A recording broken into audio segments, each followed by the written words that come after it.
Lost Aquatic Freaks. Tonight we have a very special episode for you. We have Danny and Andrew from Lost. No, you're lost. I'm lost.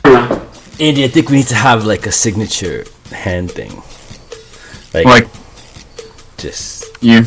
Yeah, I want to see you. I want to see you do this. Go ahead. Should we throw it up like? We should throw this up from now on. Like for pictures, I think we would throw up our UJR gang signs. What do you think? Like this. Where's the J? I want to see the J. It's down here. It's curved. All right. Oh, okay. All right. So just UJ. J, baby. Yeah. Is that gangster? Do we need to do something with my pinky? No. Do you usually do something with a pinky, don't you? That's good. I'm not that flexible. Let's try it around the hood and see if you get shot. If it works. Oh, it works. I will get shot. I will get shot. Pretty fly for a white guy. That's no fun. So what's up, Swamp Ape? How the hell you been, brother? So, when you guys were kids, did you guys see yourself participating in the industry like you're participating now? Me personally, not really. Not really. You know, growing up in kind of an inner city situation here, I really didn't get a chance to experience all that I'm experiencing now that I'm hoping to bring to the kids now. Yeah, what about you, Danny? As a kid, I kind of always knew I was destined for greatness in some capacity. I just didn't know exactly where it would lay. So, how did Urban Jungles Radio come about? Like, whose idea was it? When did you guys start? How did you start? It's tough. Like, you know, I was just exuding awesomeness, and I had to bottle it up somehow and give it to the masses. And so I started Urban Jungles Radio, and I knew that Andy had the same passion. And then just one day, like, I saw him, and I was like, Andy, oh my God, I'm doing something cool and need you to be a part of it. And Andy, being the ultimate wingman, was like, yeah, bro, whatever you need, I'm down. And I said to him, Andy, we're going to change the world. And I showed him that we would do that. And he jumped on, we changed the world, and the rest is history. And we're continuing to change the world, and we're expanding into the universe because we know that there's an extraterrestrial zoological world out there that needs us. We're there. Very cool. So, outside of UJR, are there any other projects that you guys are involved in outside of UJR and animals and things like that, or are you guys just all about UJR?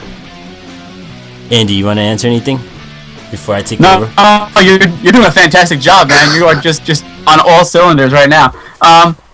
You know, just kind of local community stuff, really. I don't know what he's doing. Let's throw it up. I know his next shirt is lighting up. Right.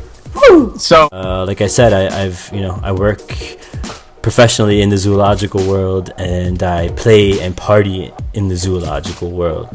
So I am the zoological world. I'm the Beastmaster.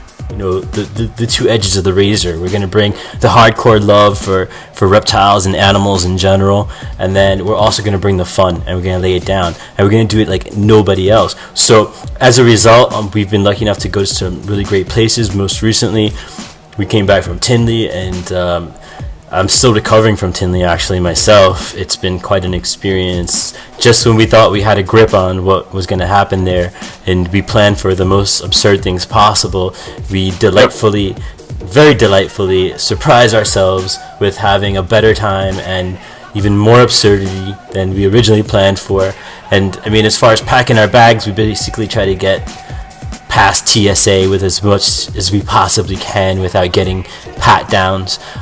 It usually does not work for Andy, but it's okay because it makes for good videos when he's getting patted down and harassed by TSA. So at this point, I've come to put all the more questionable items in his luggage, which is also an asset. And so I've learned that definitely helps when packing. And overall, like I said, we just we basically go wherever we go, and we try to push the boundaries. We try to do things that nobody has ever done. Some people think it's crazy. We like to think it's just pushing the fun.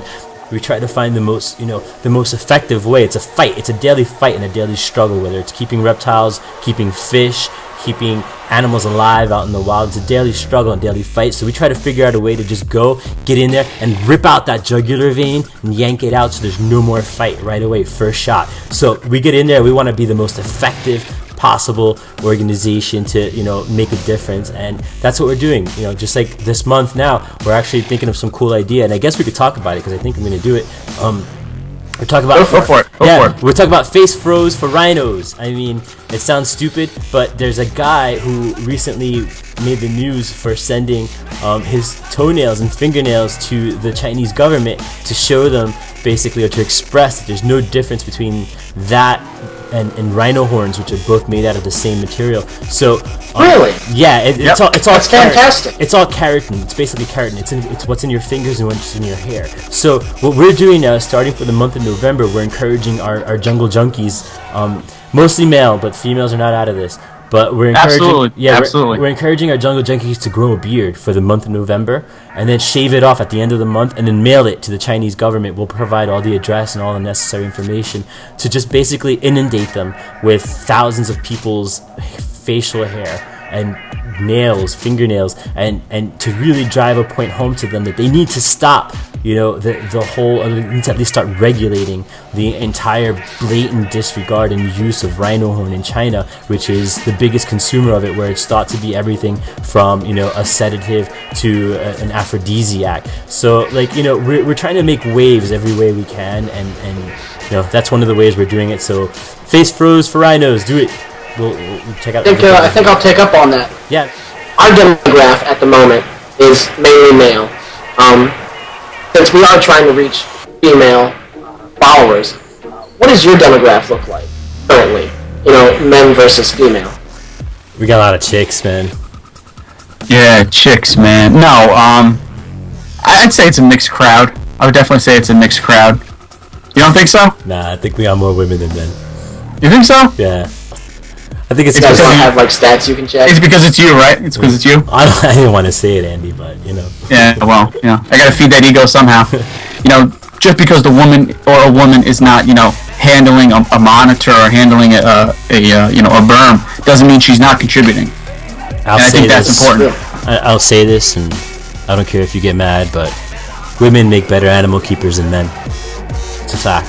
I've seen that in a lot of aspects. That is a fact. Look at the zookeepers, or is predominantly a female field, because women are very nurturing and loving and have the necessary patience and means for caring animals, more so than the average male. It takes a special man to be a zookeeper. Don't get me wrong, but women are wonderful keepers. Women are great keepers. I've worked with spectacular women, and if women have any doubts about why they should be watching this and coming to your forum, look at me. I'm hot and I'm here.